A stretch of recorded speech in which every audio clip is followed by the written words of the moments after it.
Welcome to Security Weekly. This is Matt Alderman recording live from DerbyCon. With me is Emma Zaballos. Welcome. Hi. So you did 2 sessions on the dark web here at DerbyCon this week. I did Clippy for the dark web. Looks like you're trying to buy some Dank Kush. Can I help you with that on Friday? And I did Make Me Your Dark Web Personal Shopper on Saturday. Great. So dark web, let's define it for the audience because we were just talking about this a little bit, the difference between deep web, dark web. What's the dark web? So the clear web is the kind of internet that you go on every day. It's anything indexed by Google. So anything where you can type something into a search engine and you don't have to know the exact URL. It will just take you to something like that.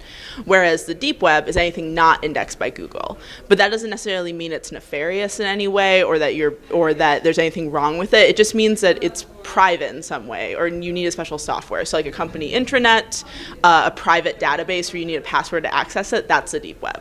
Inside the deep web is the dark web. The dark web, when I'm usually talking about it, I'm referring to Tor, which is just the Onion router. It's a special browser, a special network. And even Tor is not necessarily nefarious. There's perfectly legitimate reasons to use that browser, right. But it does host some domains that like multi-good marketplaces where they sell illicit goods, where there is nefarious content on it. Right. So your first talk talks about better tools to gain access to the dark web, right? Basically, my thesis was there's this constant tension both on the clear web and on the dark web between security and privacy and also usability. And even on the clear web, we're building tools like having cookies or making search engines that will make the internet more usable for us, but do compromise our privacy and security in some way, sometimes in like acceptable ways that we are totally fine with. But on the dark web, building something like a search engine, even though that makes the dark web a lot more usable, opens its users up to problems where suddenly they're compromising their own privacy, but making their experience easier to use. Right. So throw away anonymity,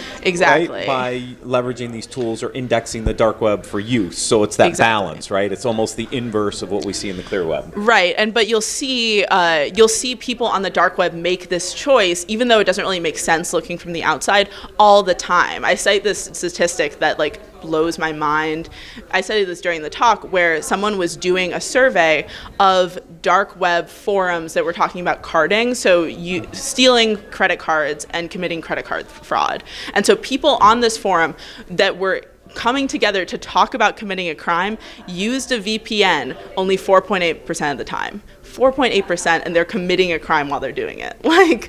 So there are a lot of people on the dark web and I guess on the clear web who are making this choice of I'm going to totally sacrifice security because it makes my life easier. Right.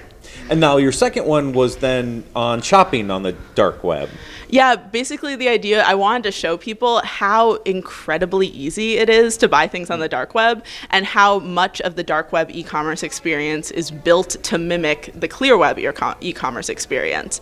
And basically by showing them that's really easy, you probably have all the skills to buy something on the dark web, that's a huge problem because people will go on the dark web to maybe explore just to see what's there, maybe buy something for personal use, and then suddenly there's all of these things like tools that make it really easy to commit credit card fraud or commit buy cybercrime as a service tools. Right. And suddenly they're participating in this huge ecosystem of crime that has really deep implications for our lawful existence in society. Yes.